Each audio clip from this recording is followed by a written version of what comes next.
Ótimo. Então, estamos ao vivo e a cores, e aí formalmente gostaria de dar boa noite a todos, sejam bem-vindos à aula de número 11 da disciplina Organização da Educação Brasileira, uma disciplina muito importante aí para a nossa trilha de aprendizagem, para a nossa formação enquanto pedagogos, porque nós temos discutido aí ao longo das últimas semanas, né, de forma remota, as ideias que estruturam o nosso sistema de ensino. Então, de lá para cá, nós já conversamos bastante, né, sobre a natureza social da educação, e enquanto fenômeno social, essa educação ela precisa ser organizada, e aí nós estudamos também a natureza social das leis, nós estudamos aí algumas legislações que são importantes para compreendermos a educação no nosso país, né, a compreensão que nós temos sobre educação. Estudamos um pouquinho da história das nossas constituições federais, percebemos que, entre erros e acertos, a educação no Brasil, ela nunca foi prioridade, né, efetivamente falando, e aí nós temos o grande marco da história da nossa educação com a Constituição de 1988, né, pela primeira vez aí, o Estado, ele se coloca como esse garantidor, né, do direito subjetivo à educação, né, ele se coloca também como a estrutura que vai organizar o sistema educacional brasileiro. Então, ele propõe algumas mudanças significativas, principalmente com relação ao entendimento de que educação é direito, né, direito de todos, dever do Estado, em parceria com a família, e também pelo texto da Constituição nós temos uma preocupação com os planos de carreira dos professores, com a ideia de que o ensino no Brasil ele precisa se dar numa perspectiva plural, uma perspectiva democrática, uma perspectiva aberta, e aí nós inauguramos os anos 90, né, com estes ideais históricos, né, de certa forma, ideais mais liberais, e aí nós percebemos as nações se organizando, né, em torno destes ideais para que os seus sistemas de ensino fossem mais competitivos, mais inclusivos, e aí em 1996, então, nós temos aí a aprovação da nossa Lei de Diretrizes e Bases da Educação, que até pouco tempo atrás, né, nós chamávamos de nova LDB. Só que a nova LDB ela já tem aí algumas décadas, né? E ela foi importante, apesar de algumas limitações, nós já conversamos sobre algumas limitações, nós conversamos inclusive sobre o valor da lei. A lei, ela nunca é a unanimidade, né, de posicionamentos, você sempre tem tensões na aprovação de qualquer lei, mas a nossa LDB é o resultado possível de tensões, né? Naquele momento histórico foi o que era possível ter a nível ali de documento norteador a respeito da nossa educação. E é importante dizer isso porque a partir da LDB, gente, a organização do sistema educacional brasileiro, ele passa, então, por algumas reformulações muito importantes que nós já estudamos, né? Essa ideia de entender o sistema educacional brasileiro como nível, etapas, modalidades, né? Então, nós estudamos que o nosso sistema ele tem dois níveis. Então, o primeiro nível é educação básica, o segundo nível é educação superior, e dentro dos níveis, eu tenho aquilo que nós chamamos de etapas, né? Então, a educação básica ela é composta ali por educação infantil, ensino fundamental, ensino médio, entendendo que a educação infantil você tem a creche e a pré-escola, né? Então, a educação infantil ela vai até os 5 anos de idade. A partir dos 6 anos de idade, então, a criança ela ingressa no ensino fundamental, nos anos iniciais do ensino fundamental, ficando lá até os seus 10 anos de idade, né, até o 5º ano, e isso falando, gente, de um fluxo regular, né, de uma faixa etária adequada. Então, a partir dos 11 anos de idade, a criança ela inicia os anos finais do ensino fundamental, vai até o 9º ano, e depois ela ingressa no ensino médio, concluindo dentro da normalidade, daquilo que nós entendemos como ideal, com 17 anos de idade, né, basicamente. E ela conclui o ensino, a educação básica, o primeiro nível, e ela vai, então, para um segundo nível, que é a educação superior, fazer primeiro sua graduação, né, que pode ser de dois tipos, uma graduação mais convencional ou uma graduação tecnológica, são as graduações mais curtas e que têm um objetivo muito claro, que é a inserção mais rápida, né, do estudante, do trabalhador ao mercado de trabalho, por isso que nós temos aí algumas graduações que duram 1 ano e meio, 2 anos, né, são as chamadas graduações tecnológicas. E nós temos as graduações convencionais com tempo um pouco maior, né, algumas graduações com duração de 3 anos, outras de 3 anos e meio, 4 anos, 5 anos, dependendo do curso. E aí, depois da graduação, então, nós temos uma outra etapa, que é a chamada pós-graduação, que se divide aí em duas vertentes. A graduação lato sensu, é aquela que nós chamamos de especialização de MBA, né? Então, você, por exemplo, ao terminar o seu curso de pedagogia, provavelmente fará uma especialização, talvez na área da psicopedagogia, talvez na área da educação à distância, né, Jane? Jane gosta muito de educação à distância, então pode escolher uma especialização em EAD, né, ou em outras, muitas áreas da área da pedagogia, como gestão, orientação educacional, coordenação pedagógica, né? E aí, se você também quiser ir para outra vertente da pós-graduação, nós temos os programas chamados de stricto sensu, né? Que são os programas de mestrado e doutorado. Então, o nosso sistema de ensino ele é organizado assim, em níveis, etapas e modalidades, ele tem essa estrutura, né? E a LDB, apesar aí das suas limitações, ela representa um marco importante para que nós tivéssemos efetivamente um sistema de ensino que funcionasse, né? E além de funcionar, que tivesse garantias legais. Então, eu tenho isso com a Constituição de 88, eu tenho isso com a aprovação da LDB 9394 de 96, e a partir disso também eu tenho a aprovação de outros documentos que são muito importantes para o nosso sistema de ensino, né? Como, por exemplo, os parâmetros curriculares nacionais, posteriormente as diretrizes curriculares, que nós conversamos aqui por alto, né? Inclusive, conversamos sobre modalidades de ensino dentro do sistema de ensino brasileiro.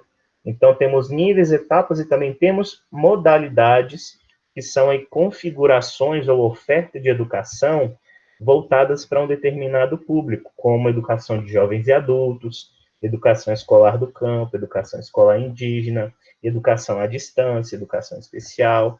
E aí nós temos algumas diretrizes curriculares que regem, né, essas modalidades de ensino. E, por fim, então, mais recentemente, no final de 2018, nós temos a aprovação da nossa Base Nacional Comum Curricular, que serve aí como um documento norteador do trabalho das redes de ensino por todo o Brasil, para que todos os alunos, né, todos os educandos, tanto crianças quanto adolescentes, tenham aí as mesmas oportunidades de ver os mesmos conteúdos, tenham oportunidades de desenvolver aprendizagens, habilidades e competências, né, que sejam comuns a todo o sistema educacional.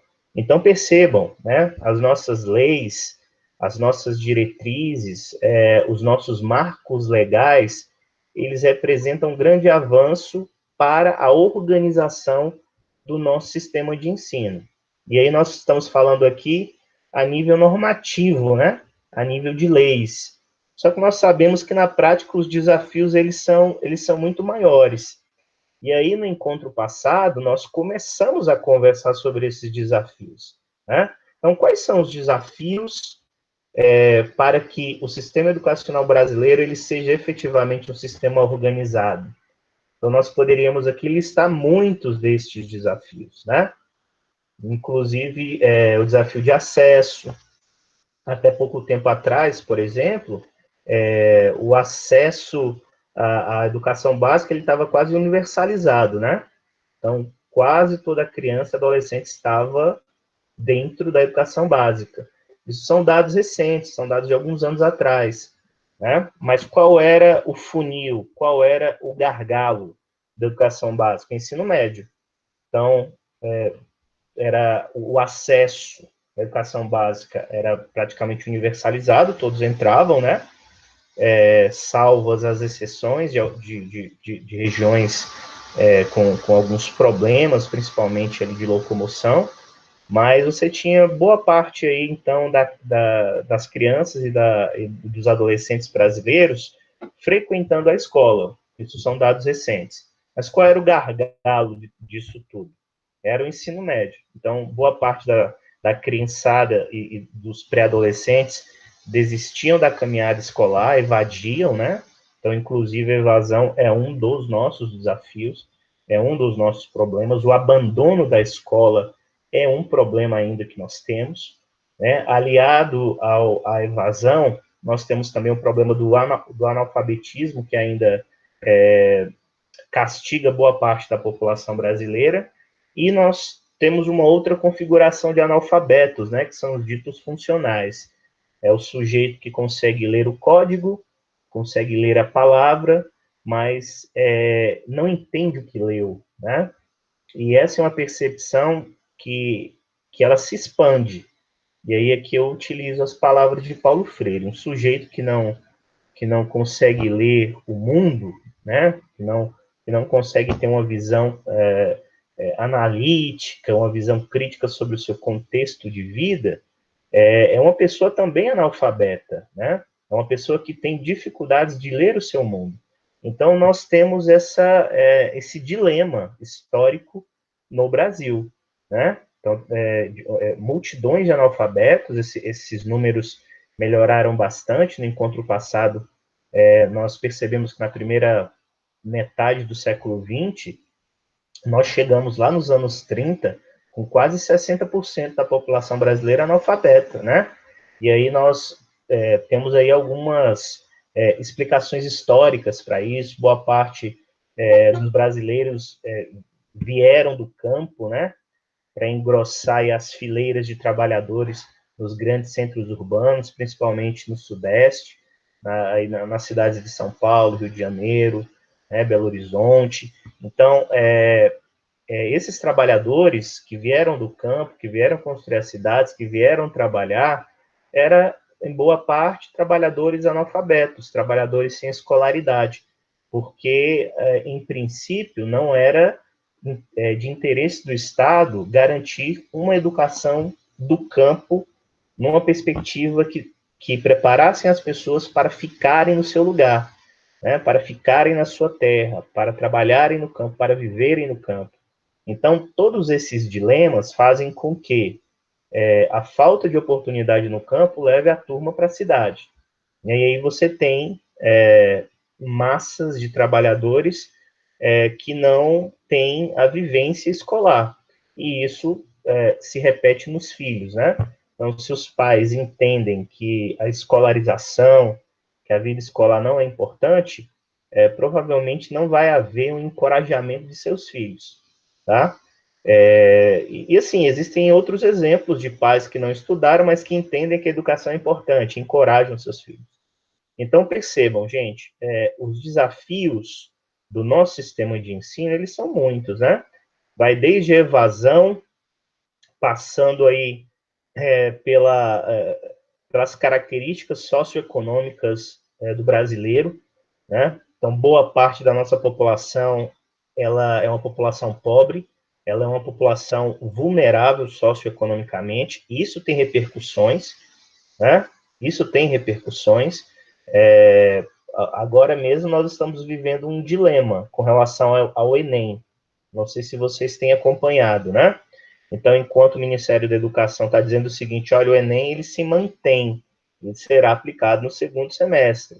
E aí você tem outras falas, né, inclusive de muitas famílias e de muitos estudantes, pedindo para que o Enem seja adiado devido à pandemia, devido à suspensão das aulas presenciais, porque boa parte do alunado não tem acesso à internet, não tem um computador, não tem internet, não tem um tablet, não tem um celular, não tem o Kindle, né, para ler o seu livro digital.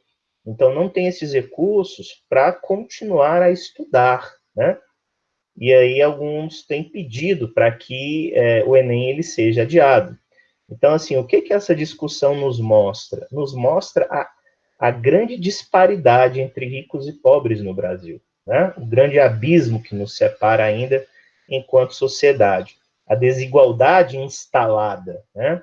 Enquanto alguns têm acesso aos meios de cultura, aos meios de arte, de lazer, de entretenimento, né?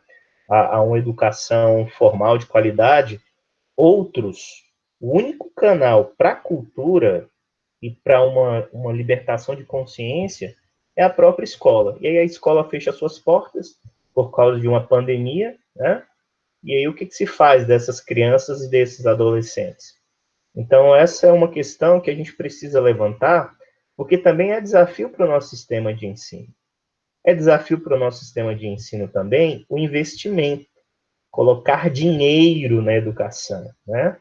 Então, se nós percebermos aí as falas dos governos dos últimos 26 anos, vocês vão perceber que todos os governos federais, todos os governos a nível de estados, né? Todos os governos municipais, os candidatos ao poder executivo, ao poder legislativo, eles têm uma fala comum, uma fala muito sinérgica, né? Qual é a argumentação principal? De que a educação ela é sempre prioridade. Né? Então, vamos investir em educação, vamos investir na formação dos professores, né? Vamos investir na educação pública. Então, essa é uma fala recorrente dos governos. Todavia, como é que eu sei que um governo ele leva a educação a sério? Quando eu vejo, quando eu percebo que este governo está colocando dinheiro efetivo na educação. E colocar dinheiro efetivo na educação, pessoal, tem a ver com a destinação de impostos, né? Com a porcentagem adequada para que novas escolas sejam construídas, para que antigas escolas sejam reformadas ou até refeitas, né?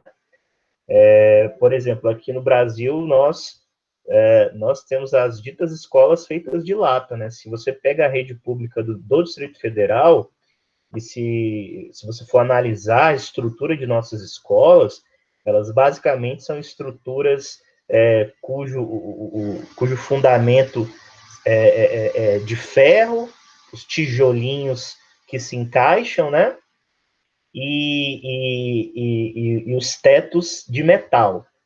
E aí, na época das chuvas, você, professor, não consegue dar aula por causa do barulho ensurdecedor que a chuva traz, né? Quando ela cai com muita força sobre uma superfície de metal, e você tem o calor absurdo na época da seca, né? E aí, se você... E é algo muito recorrente nas nossas escolas. Se você olha para as janelinhas das escolas, elas são janelinhas que não têm entrada de ar, que tem grades, né? Então, você tem ali um contexto que não é propício ao conforto dos alunos, ao conforto dos professores, né? Então, nós temos uma estrutura capenga, a verdade é essa. Então, como é que eu sei que um governo ele leva a sério a educação? Quando injeta dinheiro na educação, quando coloca-se, né, investimentos sérios, inclusive investimentos para a formação de professores, para a implementação de políticas públicas de formação de professores, tanto a nível da melhora dos cursos de formação, né, das licenciaturas, que são muitas, né? Então, vocês são alunos do curso de pedagogia. O curso de pedagogia, segundo a nossa resolução, é um curso que forma professores para atuação na educação infantil e nos anos iniciais do ensino fundamental. Todavia, você, enquanto pedagogo, pode atuar em outros espaços, né? Você pode atuar em empresas, você pode atuar em hospitais, você pode atuar em organizações que demandem formação de outras pessoas. que demandem organização do trabalho pedagógico. Então, onde houver a necessidade de formação humana ou a necessidade de organização de um trabalho pedagógico, ali tem campo de trabalho para o pedagogo, inclusive no meio acadêmico também, né? Já que o nosso curso, basicamente, além da formação de professores, ele forma também aí os pesquisadores da educação, né? Então, nós somos os sujeitos que pensam a educação brasileira de forma ampla. É por isso que o curso de pedagogia, aquilo que alguns criticam, é também aquilo que alguns elogiam. Então, é um curso onde você vê muita coisa, né? Você estuda muitos assuntos, muitos conteúdos, porque você relaciona a área de educação com outras áreas do conhecimento diversas. É por isso que você visita a área de história, a área de sociologia, a área de economia, a área de serviços sociais, né? Por isso que você visita a área da psicologia, da matemática, e dentre muitas outras, porque entende-se que a formação de pedagogia é uma formação generalista. Então, ao mesmo tempo que você, às vezes, pode ficar com a sensação do tipo, ai meu Deus do céu, né? O que é a minha, o meu objeto de estudo? Seu objeto de estudo, basicamente, é a aprendizagem, e uma aprendizagem que você a interpreta visitando um monte de outras áreas do conhecimento. Isso é muito bom. Então, você é um estudante de uma licenciatura, só que existem outros colegas que estão aí a cursar história, a cursar filosofia, a cursar química, física, biologia, né? E boa parte desses colegas, além do bacharelado, eles querem a licenciatura para atuarem como professores. E esse é um grande desafio no nosso país, né? E neste ponto, então, nós entramos no conteúdo do nosso encontro de hoje. Então, dentre os vários desafios para a organização do nosso sistema de ensino, nós temos a formação de professores. Uma formação de professores que precisa melhorar a nível de formação inicial, e quando eu falo de formação inicial, eu me refiro de forma específica à formação da graduação que vocês estão vivendo, né? E a formação continuada, que é aquela formação que você leva adiante depois que conclui a sua graduação e depois que você está trabalhando, ou a nível de pós-graduação, ou a nível de cursos de capacitação, né? Ou a nível ali de experiências formativas no seu ambiente de trabalho.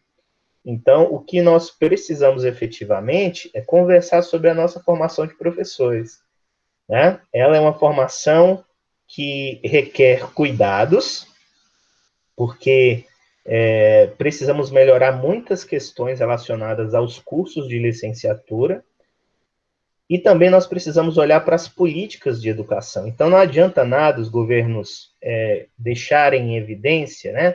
Olha, a educação, ela é prioridade, né? Nós fazemos parte de uma pátria educadora. Então, o slogan ele pode ser muito bonito, ele pode ser lindo, mas quando eu não tenho políticas públicas específicas para isso, eu acabo sucateando a educação. Eu acabo tendo escolas sem estruturas, né, que caem na cabeça de professores e de alunos. Eu tenho analfabetismo funcional que aumenta, eu tenho evasão escolar, porque as famílias entendem que o mais urgente é se preocuparem com a subsistência do que continuarem a estudar, né? Eu tenho professores mal preparados, eu tenho professores que continuam a sua profissão durante décadas sem fazer a sua pós-graduação, sem fazer o seu mestrado, sem fazer o seu doutorado, porque não há estímulo, não há políticas para isso, né? E ou o professor, ele sustenta a sua família, ou ele compra o livro para estudar.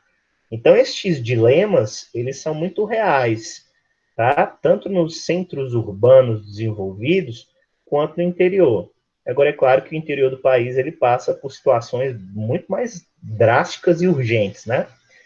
Eu separei até duas reportagens do Jornal Nacional que falam sobre isso. O primeiro vídeo fala sobre a condição de trabalho do professor. O segundo vídeo fala sobre as dificuldades de formação desse professor. Uma dificuldade que tem a ver com a lacuna da nossa própria formação, né? Então, se você, por exemplo, foi um professor, foi um aluno, né, na época da educação básica, com muitas dificuldades na área de matemática, a gente sempre tem aquelas resistências, né? Então, a sua resistência, ela deixa em relevo uma lacuna de formação. E aí, quando você for trabalhar matemática com os seus alunos lá do 5º ano do ensino fundamental, provavelmente você terá dificuldades para compreender o conteúdo que você precisa ministrar. E provavelmente você criará resistências no seu aluno. Você reproduzirá a sua experiência traumática com matemática que você teve na educação básica. Então, percebam, nós temos aí dificuldades imensas, né? Desde o investimento do governo, desde a criação de políticas públicas de formação, até mesmo a má preparação de professores, né? Professores despreparados, professores que não estudaram o que deveriam estudar, não praticaram o que deveriam praticar, e aí, uma vez formados, com um monte de lacunas, né? Chegam numa sala de aula e se deparam com crianças, né? No nosso caso, que muitas vezes têm um capital cultural muito mais elevado do que o nosso, né? Exatamente porque nós, enquanto estudantes de pedagogia, não fizemos o básico, que era exatamente ler os clássicos, ler os textos, produzir, pesquisar, né? Participar de conferências, de seminários, de congressos científicos, participar de experiências práticas, né? Então, todas essas ausências, elas geram um professor com muitas dificuldades. E não é segredo para ninguém que as fileiras de pedagogos despreparados, né, formados que estão aí, elas são fileiras enormes, né? O que mais tem aí na sociedade brasileira são pedagogos e pedagogas que não estão atuando, que não estão trabalhando, porque não formaram-se da maneira adequada. Então, provavelmente, você deve conhecer um pedagogo, deve conhecer uma pedagoga, né, que não consegue discutir ou resenhar sobre assuntos muito básicos da área da pedagogia, né? Não conseguem falar sobre currículo escolar, não conseguem falar sobre avaliação, não têm aptidão para discutir os processos de aprendizagem, as dificuldades de aprendizagem, educação especial, né? Não conseguem discutir as leis de diretriz e base da educação, porque são pessoas que não estudaram, que foram levando as coisas como se diz no popular, com a barriga, né? É possível concluir um curso de graduação, de formação de professores de qualquer maneira? Sim, é possível, desde que você cumpra aquele mínimo necessário de presenças, faça aquele mínimo necessário de atividades, né? Fique dentro da média com relação à pontuação, você se forma, ganha o seu diploma. Só que o buraco ele é muito mais embaixo, porque depois de formado, se você der o azar de começar a trabalhar, ou na iniciativa privada, ou na iniciativa pública, né? Você lidará com crianças, adolescentes e jovens que precisam de uma formação robusta, comprometida e séria, mas eles não acharão essa formação em você, né? Muito pelo contrário, você vai estar cheio de buracos, né? Buracos formativos, lacunas formativas. E aí vai ser difícil. Vai ser difícil para você e vai ser difícil para os seus alunos também. Aí alguns colegas colocaram aqui, professor, aqui estou eu sem câmera, mas te vejo e escuto, estou tentando arrumar. Então, tudo bem, se você está me escutando, tá ótimo, tá, Daniela? Tá tranquilo. Então, assim, nós temos esse desafio, gente, e como a Daniela colocou, é um choque de realidade mesmo. Então, todos nós temos as nossas lacunas com relação à educação básica. O que você faz quando você tem lacunas formativas? Você se acostuma com elas? Solidifica as solidifica, as cristaliza em você, e aí repete o jargão, né? Eu nasci assim, eu vou ser sempre assim, né? É o jargão lá é o mote da Gabriela, né? Então eu nasci assim, vou crescer assim, vou viver assim, e tá tudo certo, né? Não, é possível mudar, claro. Você é um ser pensante, você é um ser racional, você é um ser afetivo, um ser complexo.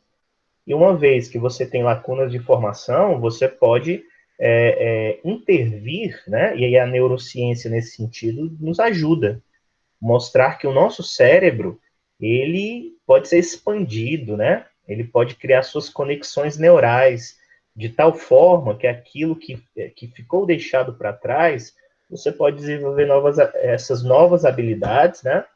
E você pode complementar aquilo que não sabia, aquilo que não conhecia. Nós podemos aprender todos os dias, desde que desejemos isso, né? Mas, a grosso modo, o que vemos é um monte de professores resistentes à aprendizagem. E um monte de professores resistentes é, que estão se formando na faculdade, né? Que não se dão à leitura, que não se dão ao estudo, que não se dão ao aperfeiçoamento técnico-científico da sua área na graduação, e professores que resistem também quando começam a trabalhar. Eu atuo como supervisor pedagógico de uma escola na rede pública aqui do DF. Esse é o meu terceiro ano como supervisor pedagógico. E, basicamente, o que um supervisor pedagógico faz na rede pública de ensino do DF? Ele trabalha em conjunto com as coordenadoras e os coordenadores pedagógicos, de tal maneira que organizem o trabalho pedagógico da escola.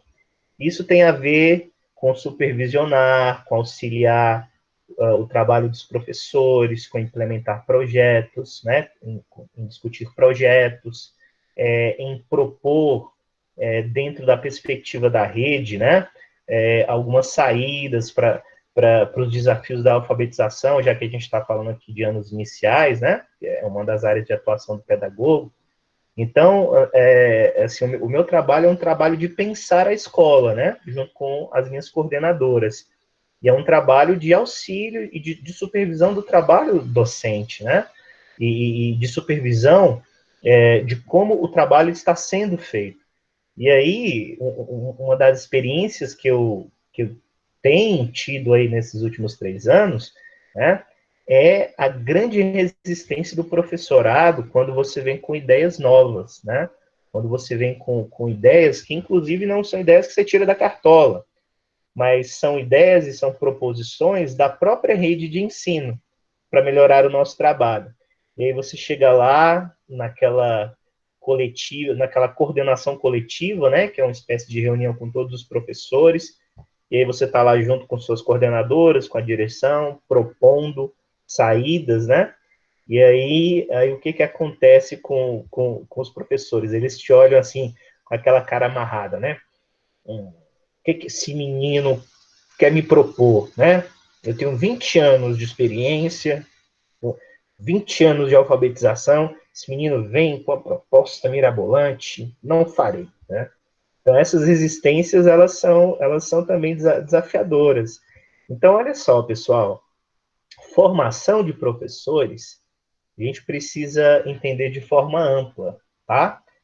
A sua formação, ela só está começando na graduação, é por isso que nós chamamos de formação inicial. E a formação inicial também, ela tem a ver com a sua trajetória na educação básica. Então, se você fez uma educação básica boa, né, provavelmente você é um sujeito com conhecimentos gerais, é um sujeito que produz um texto bom, né, escreve bem, que lê, interpreta bem, é um sujeito que tem algumas leituras de realidade mais criteriosas, né, tem bom senso. Então, se você fez uma educação básica boa, você traz essas habilidades e essas competências para a faculdade, né? E aí a sua graduação em pedagogia, ela se torna uma graduação mais robusta, mais qualificada. Agora, quando você tem as lacunas da educação básica, então, assim, se na educação básica você não conseguiu produzir um texto bom, você tinha dificuldades de leitura, né? Se você tinha dificuldades em determinadas áreas do conhecimento, e aí o que se faz quando chega na graduação? Você precisa correr atrás disso. Isso é muito difícil, né? Isso é desafiador. Então, nós estamos aqui falando das nossas experiências individuais, né? Mas é claro que a resolução desses problemas passa, com certeza, por uma política nacional de formação de professores, de encorajamento de adolescentes e jovens para que escolham as licenciaturas, né? Eu não sei se vocês têm lido aí, mas pouca gente no Brasil quer ser professor, né? Então, poucos são aqueles que escolhem as licenciaturas, poucos são aqueles que escolhem os cursos de pedagogia. E aí tem um outro dado. Às vezes, o curso de pedagogia, o primeiro semestre, está cheio de gente, né?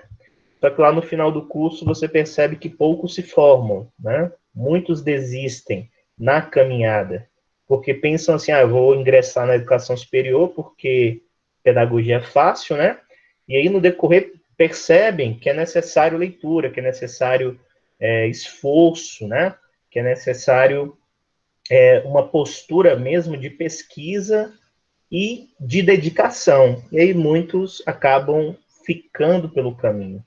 Então, esse é o quadro que nós temos. E só uma política nacional de formação de professores pode resolver isso, né?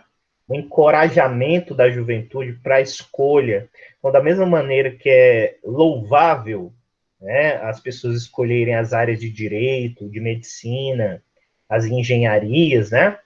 Também é louvável e muito necessário que o sujeito escolha a sua licenciatura, seja professor de educação física, seja professor de história, professor de matemática, de física, de química, de biologia, e que seja também um profissional de pedagogia para atuar como professor de atividades na educação infantil e nos anos iniciais, ou como orientador educacional, ou como coordenador pedagógico, mas o fato é que ser professor, ser docente no Brasil é um grande desafio. Então, isso começa, gente, dos altos escalões do Estado até o tipo de tratamento que a sociedade ela concede ao profissional de educação, né?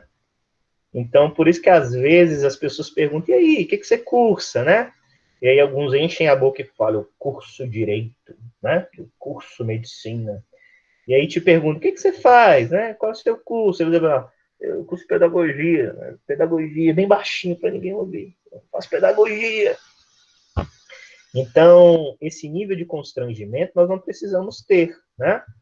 E a valorização do curso e a valorização da carreira profissional, da sua carreira enquanto docente, ela passa com certeza pela sua autoestima e pela sua postura diante das pessoas. E a sua autoestima, ela tem a ver com o nível de dedicação aos estudos que você tem. Então, alguém que defende o curso que faz, provavelmente é alguém que estuda muito, é alguém que lê bastante, né? Alguém que se constrange ao dizer que cursa pedagogia ou outra licenciatura, provavelmente é alguém que ainda não compreendeu o valor da sua formação. E nós precisamos conversar a respeito disso, né? Além disso, o Estado, ele precisa pensar assim, em políticas de formação continuada, né? Eu me lembro aí que há uns 4 anos atrás, 2015, 4, 5 anos atrás, eu concluí um curso de pós-graduação lato sensu em coordenação pedagógica. Esse foi um curso ministrado via EAD, né? Via ambiente virtual de aprendizagem. Todas as disciplinas elas foram ofertadas em EAD, então acessávamos a plataforma, participávamos de fóruns, enviávamos os textos aos professores, né? E teve também a orientação da monografia, só que a monografia, nós tivemos que ir lá na UNB defender a monografia. Inclusive, eu tenho até agora, o meu pôster, né? Que eu tive que fazer um pôster e para defender aí os pontos principais da minha monografia, onde eu escrevi sobre o papel do coordenador pedagógico num contexto de educação para as relações étnico-raciais. E aí eu pesquisei um projeto da escola onde eu era supervisor, que era um projeto Não, na época eu estava em sala de aula, trabalhava com o terceiro ano. E aí eu entrevistei professores, entrevistei a direção, porque a escola tinha um projeto que trabalhava a questão da consciência negra, né? E tínhamos um evento grande no ano, então a ideia era trabalhar os elementos da cultura africana ao longo do ano inteiro, e quando chegava novembro, tinha culminância com um evento grande na escola. E aí eu fiz uma pesquisa, né? Escrevi a minha monografia com muita alegria, né? E fui defendê-la, né? Então, fui lá defender e tudo mais. Quanto eu paguei para cursar esta pós-graduação em coordenação pedagógica pela Universidade de Brasília, uma das melhores universidades do país? Eu não paguei nada. Foi um curso disponibilizado aos professores da rede pública, em parceria da Secretaria de Educação, com o Ministério de Educação, com a Universidade de Brasília. Então, essa parceria fazia parte de uma política pública que, de 2 em 2 anos, abria vagas para que professores fizessem especializações em algumas áreas que eram importantes para a escola. Então, coordenação pedagógica, gestão educacional, orientação educacional, né? Ensino na educação inclusiva. Então, eram cursos que eram ofertados pela Universidade Pública, pela Universidade de Brasília, em parceria com uma rede, em parceria com o Ministério da Educação, porque eu tinha uma política pública que garantia isso para o professor. Temos essa política pública ainda? Temos? Não, não temos. Ela acabou. Ela acabou assim que o governo do Michel Temer assumiu, e depois que o Bolsonaro entrou também, com o nosso excelentíssimo ministro da Educação, o Weintraub, né? Então, nós, muito pelo contrário, em vez de políticas de formação, nós temos são cortes dramáticos, né? Na área de pesquisa, na área de formação de professores. Então, nós vivemos um tempo que não tem sido interessante, né, para muita gente escolher a carreira docente. E aí nós precisamos aqui, enquanto profissionais da educação e formação, pensar, refletir sobre essas dificuldades, tá? Então, assim, eu sou pedagogo aí há 11 anos, me formei em 2009, e em nenhum dia, assim, eu me arrependi de ter me formado em pedagogia, né? Então, me formei em pedagogia, em seguida fiz o meu mestrado em educação, e a marca que fica na minha memória é de uma formação muito boa, muito robusta, porque eu tive professores muito comprometidos, tanto na graduação quanto na pós. E são 11 anos aí de trabalho em que eu venho atuando, me aperfeiçoando, né? Sendo conhecido pelo meu trabalho. Então, assim, arrependimento nenhum eu tenho. Só que é claro que a luta, ela continua. A gente precisa lutar para que a autoestima do professor esteja lá em cima, para que ele seja reconhecido, e para que efetivamente nós tenhamos um sistema de ensino, gente, bom, um sistema de ensino excelente. E não existe sistema de ensino excelente se eu não tenho professores preparados, capacitados, competentes, motivados. E isso passa pela formação, isso passa por planos de carreira, né? Isso passa por um bom salário, isso passa pela valorização da sociedade, tá? E todos esses elementos, eles precisam fazer parte de uma política de formação de professores, tá? E aí eu peço licença aqui na fala para ler aqui alguns comentários que vocês colocaram, né? Então, assim, a Daniela falou assim, uma autoavaliação. Sim, precisamos de uma autoavaliação enquanto professores, né, enquanto estudantes de pedagogia. A culpa, gente, em muitos momentos, não está só no professor, não, tá? No seu professor. A gente precisa amadurecer essa relação. Em muitos momentos, nós precisamos nos responsabilizar pelos resultados que não alcançamos. A gente precisa pensar nisso. Então, a autoavaliação é esse momento maduro onde você olha para si e percebe o que faltou aí de comprometimento seu, né? A Tamires colocou assim: é um desafio grande, sofremos até algum tipo de preconceito. Alguns preconceitos, sim, Tamires. Só que, às vezes, as pessoas querem nos diminuir, nos rebaixar, mas eu já estou vacinado, né? Eu já estou vacinado. Então, por mais que existam os preconceitos e os comentários, eu sei muito bem respondê-los, porque eu tenho uma caminhada profissional, eu sei da relevância do meu trabalho, né? Então, nós precisamos deixar isso em evidência para as pessoas. Toda profissão, todo ofício, ele tem as suas dificuldades e os seus desafios. Inclusive, ser professor no Brasil. E a gente poderia aqui listar alguns deles, né? Então, a questão da remuneração que talvez não seja adequada, desvalorização dos quadros, o adoecimento psíquico do professor. O professor adoece muito, depressão, transtorno de ansiedade, síndrome do pânico, né? Professores que abandonam a sala, que se afastam da sala de aula por problemas de saúde. Então, este quadro grave de desvalorização, de violência, inclusive contra o professor, são elementos que, de alguma maneira, tentam trazer desvalorização. Só que a gente precisa dar contra-resposta a isso, tá? E a contra-resposta precisa vir da classe, é claro, por isso que nós falamos aqui de uma consciência de classe, né? E também precisa vir de um governo que entenda o real valor da educação e que coloque dinheiro efetivamente na educação e que não seja um governo mal educado com seus professores. Vocês entendem do que eu estou falando? É por aí. Washington colocou assim: pior ainda, pensar essa semana que o Ministério da Educação recebeu R$ 1 bilhão para investir, mas por não apresentar um projeto em tempo oportuno, perdeu todo o valor. Washington, essa é uma informação que eu não tinha, tá? Que bom que você trouxe aqui esse dado importante. Mas não é de se admirar, Washington. Então, assim, e aqui eu teço uma crítica ao nosso ministro da Educação, né? Parece que ele está preocupado mais em ofender as instituições democráticas e a ofender o cidadão brasileiro do que pensar em projetos, né?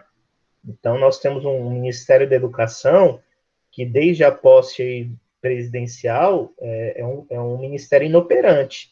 Então, antes do Weintraub, nós tivemos um outro ministro, me fugiu o nome dele, mas uma figura completamente perdida, que foi sabatinado pela Comissão de Educação da Câmara dos Deputados e foi assim, foi engolido, né? Foi jantado, porque não tinha nada a dizer, não tinha projetos, não tinha nada a apresentar.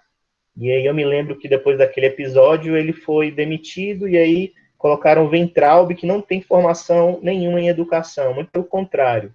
Os deslizes dele nos últimos meses, assim, mostram o completo despreparo. Só que, ao contrário do seu antecessor, o Weintraub, ele é reativo, né?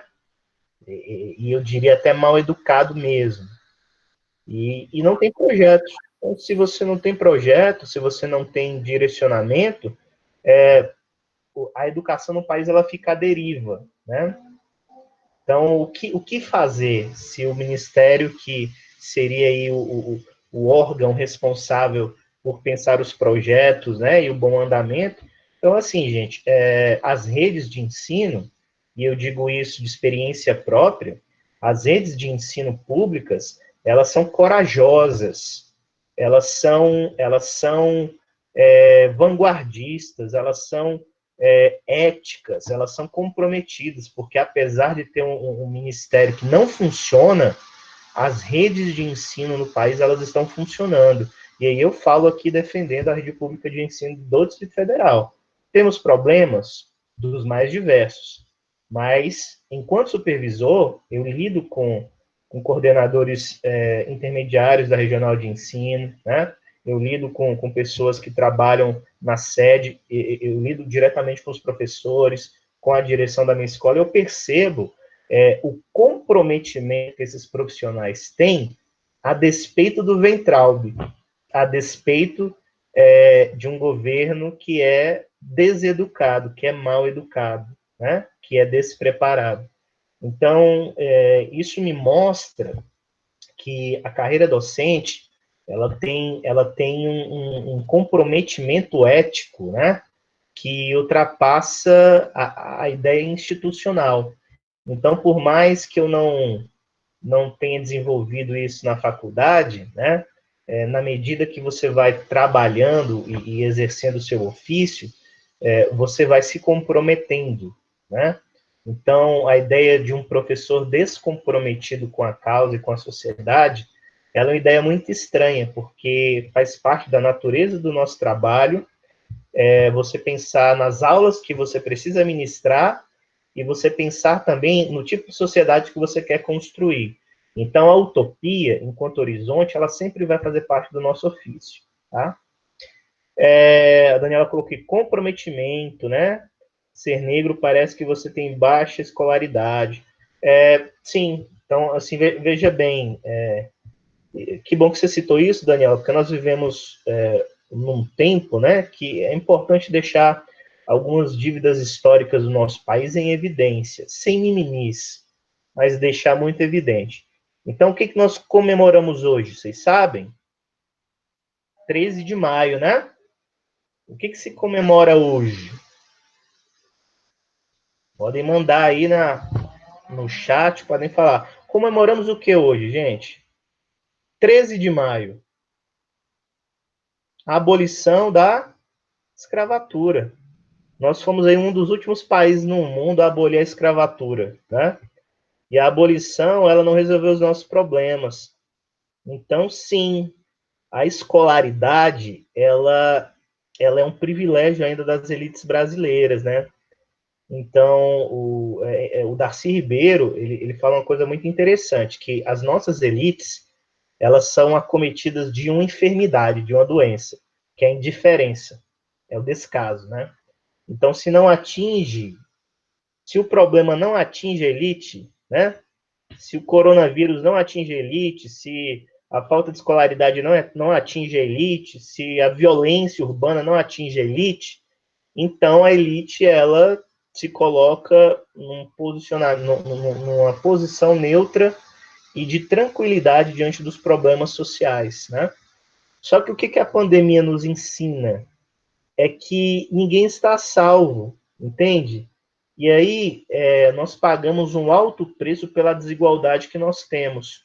Então, você tem uma pandemia que não respeita a classe social, por mais que ela atinja aqueles que são mais vulneráveis a nível sanitário, né?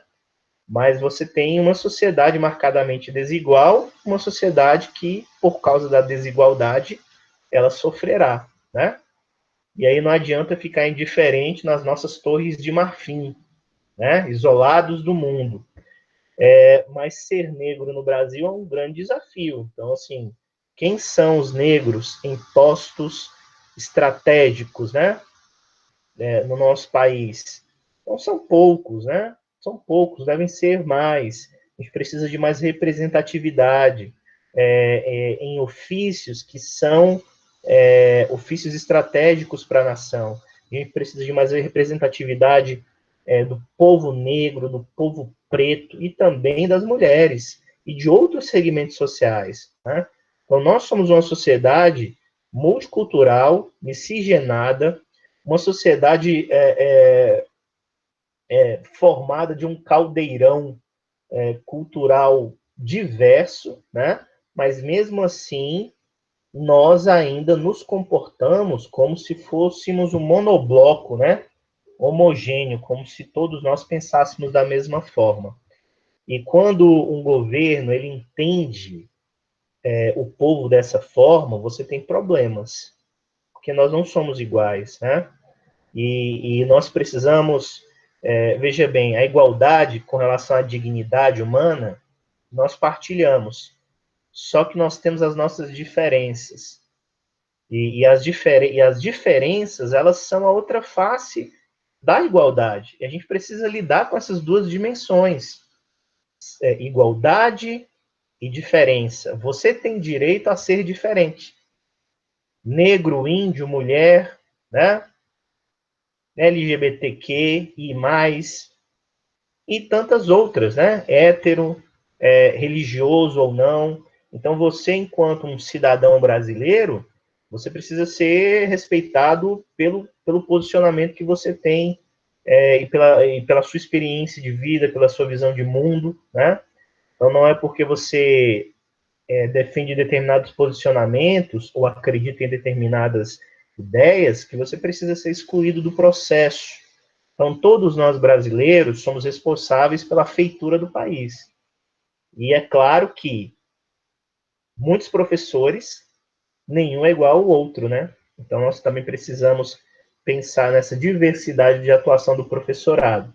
Existem professores, eu conheço, por exemplo, que militam bastante com relação às causas raciais. Eu tenho um colega que toda a escola que ele chega para trabalhar, ele implanta um projeto de consciência negra, né? Ele é envolvido em grupos teatrais, musicais, de valorização dos elementos africanos e afro-brasileiros. Aí eu tenho professores que defendem movimentos para arte popular, para o folclore, né? Alguns professores envolvidos, inclusive, com teatro de bonecos, com mamulengos. Então, assim, nós, enquanto professores, nós também não somos um monobloco, né? Nós somos diversos, assim, e nós nos engajamos em projetos que também nos identificamos.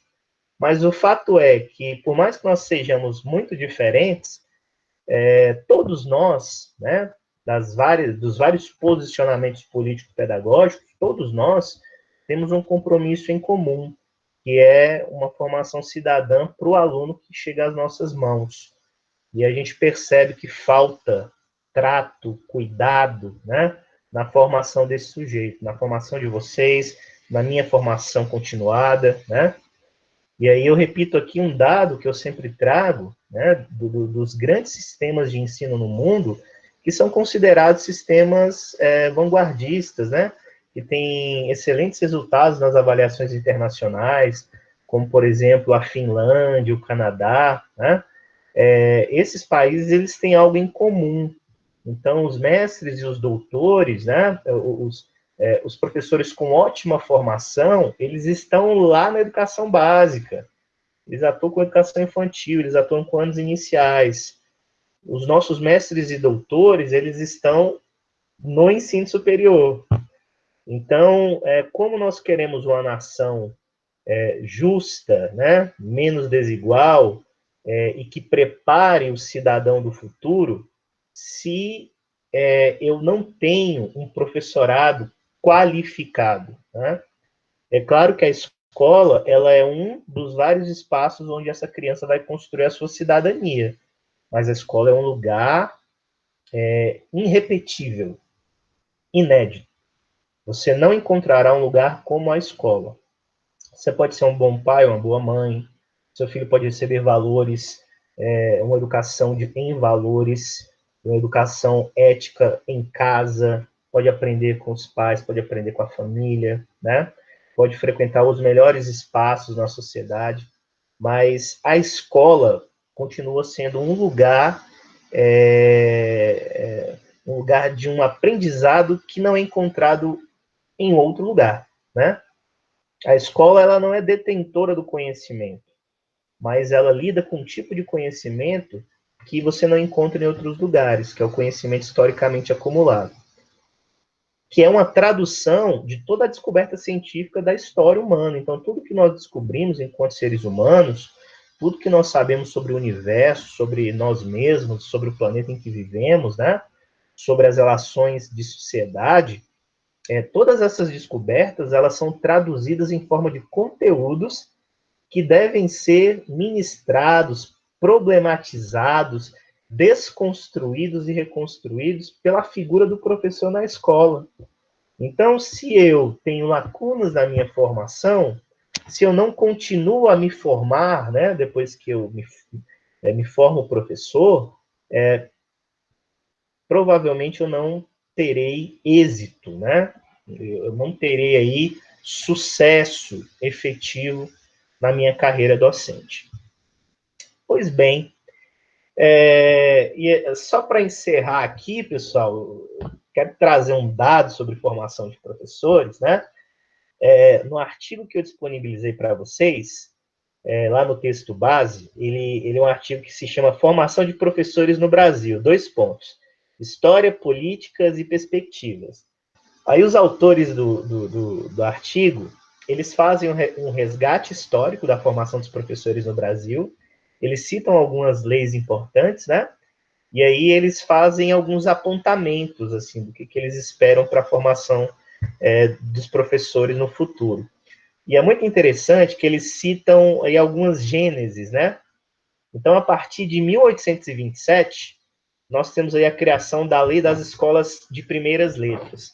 Essa lei de 1827, a Lei das Escolas de Primeiras Letras, é a lei que inaugura a ideia de formação de professores, porque até então se falava pouco, né? Então, se o professor, como é que eram os professores? Eram pessoas leigas, gente, né? Então, se o sujeito ele tem um nível cultural mais elevado, né? Então, ele pode ser colocado como professor. Até pouco tempo mesmo,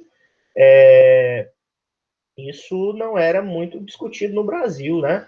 Então, qualquer um podia ser professor, desde que gostasse de crianças, desde que fizesse um magistério a nível médio, né? Ou normal, a nível médio. Então, enquanto outras profissões, por exemplo, exigiam nível superior para atuação, eu ainda tinha no Brasil, ao longo da década de 90, muitos professores formados em nível médio, formados em magistério ou em normal, e que atuavam com a formação aí de crianças, né? Educação infantil e anos iniciais do ensino fundamental. Então, a lei ela vai sendo aperfeiçoada e ela vai exigindo cada vez mais que o professor ele tenha uma formação adequada.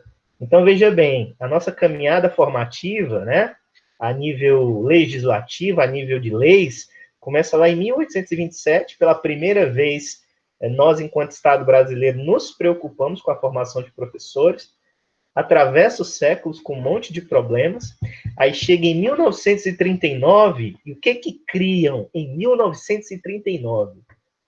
Criam um curso de pedagogia, que também vai passar por um monte de mudanças ao longo do século XX, né? E aí nós chegamos, então, na década de 90, com a LDB, de 1996, que dá diretrizes de formação diferenciadas para os professores. Eu me lembro que quando eu comecei pedagogia, em 2006, o pedagogo, ele, ao final do curso, poderia escolher 3 habilitações.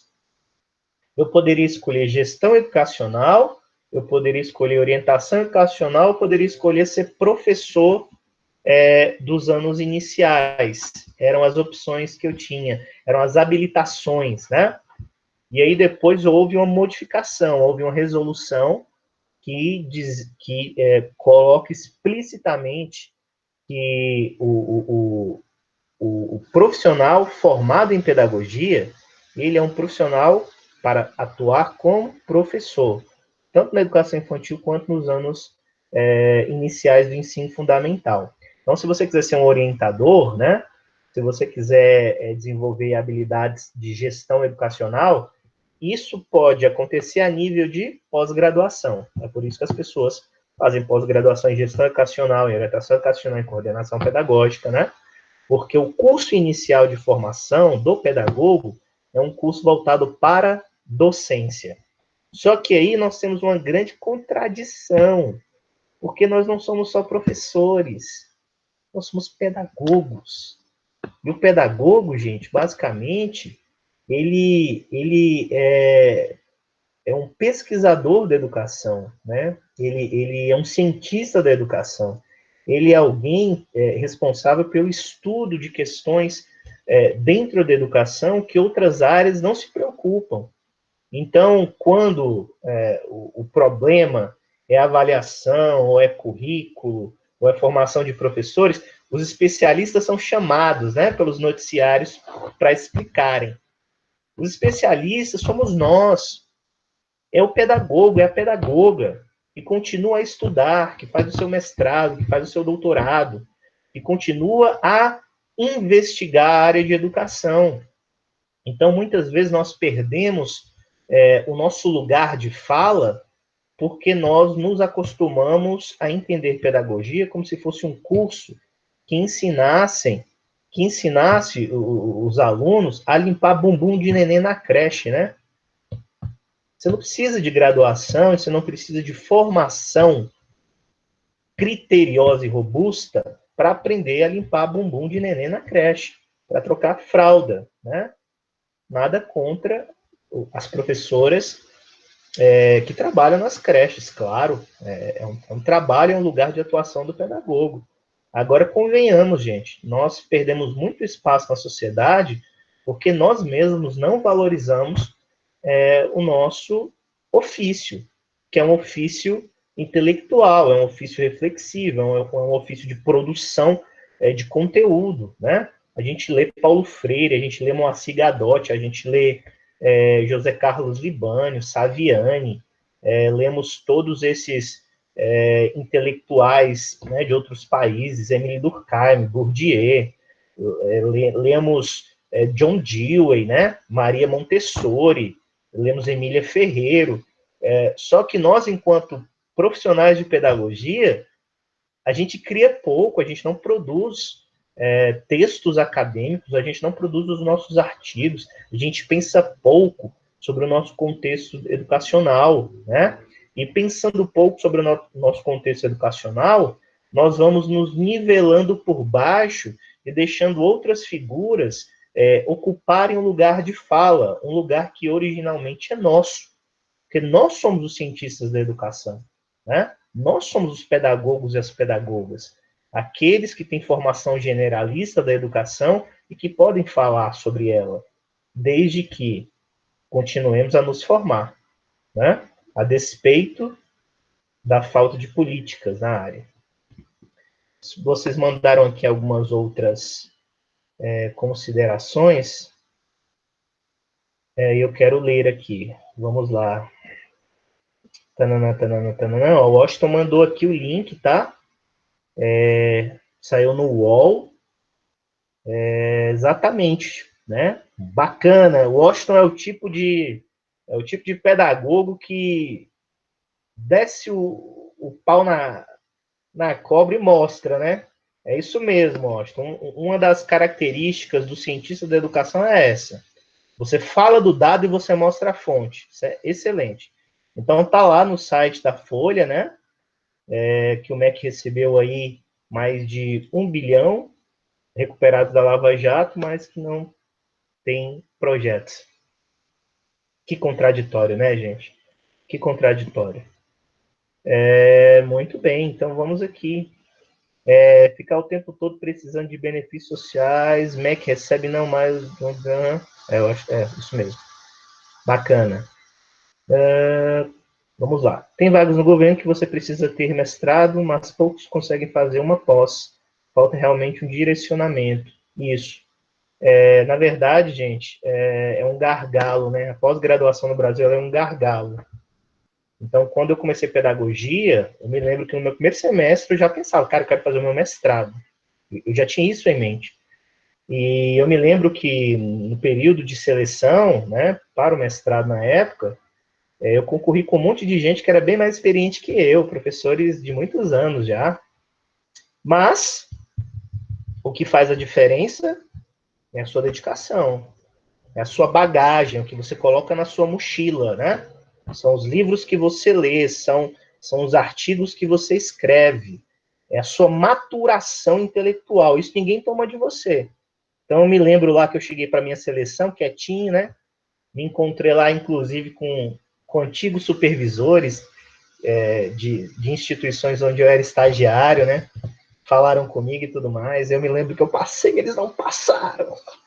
Eu fui aprovado, eles não foram aprovados. Né? Não que eu seja melhor, não, claro. Inclusive, muitos deles já fizeram mestrado, estão fazendo doutorado, né? Mas o que eu quero deixar aqui para vocês é que, por mais que existam as dificuldades para a continuação dos estudos, nessa era digital, a gente precisa correr atrás, gente. A gente precisa fazer a nossa bibliotecazinha digital, a gente precisa ler os nossos artigos, os nossos livros, né? Nós precisamos ser profissionais diferenciados, senão o jacaré vem e abraça, como se diz, né? Então, senão vem outros e tomam o seu lugar. A gente precisa, enquanto pedagogos, nos ocupar de estudar. Muito bem, a Maria disse que sumiu, mas voltou. Acontece, a gente desconecta aqui. Aqui veja a estrutura, em alguns estados a educação é precária, eram para todos os professores estarem no mesmo patamar. Daniela, você tem razão. Só que, ó, eu vou falar aqui para vocês uma coisa. Por exemplo, Maranhão. A rede pública do Maranhão, historicamente, sempre foi uma rede pública com grandes dificuldades, principalmente por causa do legado da família Sarney. Me crucifiquem quem quiser. Tá? Só que, olha só como as coisas mudam quando você tem um governo comprometido e que pensa políticas públicas para a área. Não é favor, mas é um governo comprometido com a área da educação. Então, olha só, quem é o governador do Maranhão? E aí a gente pode tecer aqui um monte de críticas para ele, né? É o Flávio Dino, do PCdoB. Podemos listar aqui algumas questões sobre o Dino? Podemos. Agora, é fato. Onde é o lugar cujo salário do professor é melhor no Brasil? Era o Distrito Federal. Era o lugar onde o professor ganhava melhor na rede pública. Onde é? É o Maranhão, gente. O Maranhão é o lugar onde se paga melhor para o professor. Essas políticas de valorização do professorado e políticas de intervenção na rede estão mudando a cara da rede de ensino do Maranhão. Tem um caminho longo ainda? Tem. Mas quando você tem um governo, o governo não é o Estado, tudo bem? O Estado ele é maior, mas você elege o governo para administrar esse Estado. Então, quando você elege um governo que tem um comprometimento real com determinadas áreas da vida social, você terá frutos, né? Você terá frutos. Então, prestem muita atenção no que os candidatos ao governo, eles prometem com relação à educação. Então, o Maranhão, por exemplo, é um estado elogiável, né? Eu me lembro que em 2011 eu fui lá defender fui participar de um congresso de História da Educação. Eu fui apresentar um artigozinho científico lá, eu e meu orientador, lá em 2011. E aí eu me lembro que nós fomos dar uma volta no centro histórico lá de São Luís, né? E eu fiquei muito triste porque eu vi um centro histórico decadente, né? Um centro histórico precisando de revitalização, muitos casarões caindo em ruínas, né? E as coisas nos últimos anos lá em São Luís têm mudado bastante, as coisas melhoraram muito. Ó, deixa eu mostrar aqui uma coisa para vocês. Sabe essa plaquinha aqui, que eu adoro? Escrito pedagogo, com esse azulejozinho? Esse azulejo é uma marca característica de São Luís do Maranhão. É uma marca, é turístico. Você chega lá, o que chama a atenção no centro histórico são os azulejos, né? E aí eu comprei esse azulejo lá na época, assim, mas eu fiquei muito triste porque o centro histórico estava mal cuidado, né? Então, se você voltar lá hoje, você vai perceber que muita coisa melhorou, entende? Então, não é porque uma situação, num determinado contexto histórico, está ruim, que ela permanecerá assim indefinidamente. Os homens e as mulheres fazem a história, entende? Então, essa perspectiva de transformação da história da sociedade, nós precisamos ter. Isso passa pelo nosso dever de cidadania de eleger governos que tenham compromisso com políticas sociais, com educação, com saúde, com segurança, com cidadania, né? Então, fora disso, gente, a gente só colhe decepções, como tem acontecido. Muito bem. O Washington tem futuro, já falei com ele. Ele escreve muitíssimo bem. Vamos escrever artigo, Washington. Um artigozinho aí para apresentar para alguma revista, algum congresso de educação. Aproveite esse momento de pandemia para produzir, é importante. Eu ficaria a noite toda aqui assistindo essa aula, muito interessante, dá gosto de assistir. Que bom, Érica, que você gosta. Eu gosto também de conversar com vocês. Vocês são uma turma de muito carinho que eu tenho. Pois bem, chegamos aqui ao final, né?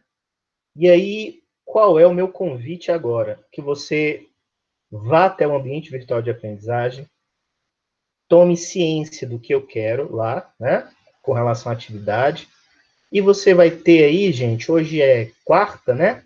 Você vai ter até terça-feira que vem para concluir essa atividade. Então, basicamente, em que consiste a atividade lá no ambiente virtual de aprendizagem sobre os desafios da organização do nosso sistema de ensino, parte 2, que fala da formação de professores. Quero que vocês me respondam duas perguntinhas só. Duas perguntinhas. A primeira, eu quero que você aponte os principais desafios no que diz respeito à formação e à atuação do professor no sistema educacional brasileiro. A pergunta está lá. Quais os desafios que nós temos? Né? E aí eu quero que você responda isso depois que estudar os textos, que ler, que assistir as reportagenzinhas lá, que eu disponibilizei duas do Jornal Nacional, que teve um ano eles fizeram uma sequência de reportagens sobre a formação e atuação do professor no Brasil. E é muito legal, muito esclarecedor, inclusive, fala das dificuldades, né? E quem quiser ver o restante, é só acessar o YouTube. E aí eu me lembro que nessa série de reportagens do Jornal Nacional, eles mostram as mazelas, eles mostram o trabalho do professor, as dificuldades, mas também eles mostram o que de bom pode ser feito quando eu tenho professores comprometidos. Isso é muito legal, tá? Então vocês podem assistir o restante no YouTube, mas eu disponibilizei apenas duas reportagens. Aí cada uma tem 6 minutinhos, outra tem 5. São vídeos curtos para que vocês ratifiquem, né? Se lembrem da minha fala e também se lembrem, fixem, né, o conteúdo que está lá no nosso artigo. E aí a segunda perguntinha que eu quero que vocês me respondam. Eu quero que vocês justifiquem, isso é muito pessoal, eu quero que você justifique a sua escolha pelo curso de pedagogia, mesmo diante de todos esses desafios que cercam a área de formação de professores. Por que você escolheu pedagogia? E eu quero que você justifique para mim, né? Elabore uma resposta bacana.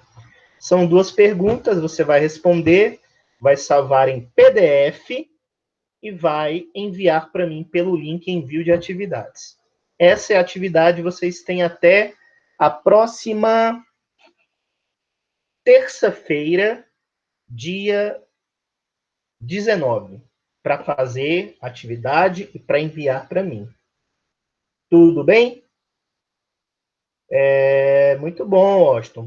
Vamos lá, não só o Washington, mas todos vocês têm capacidade, inspiração para escrever artigo, escrever livros sobre educação, tá?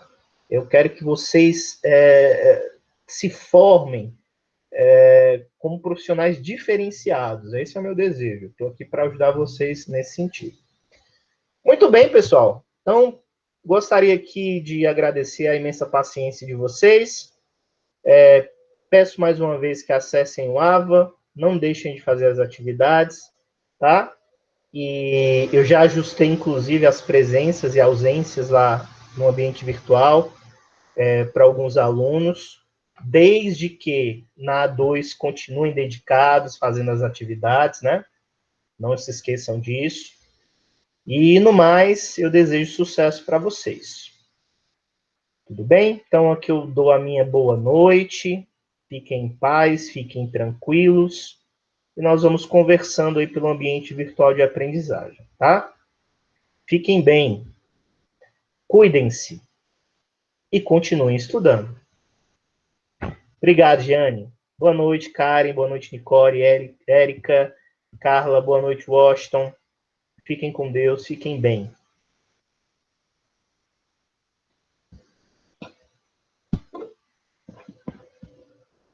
Tchau, tchau.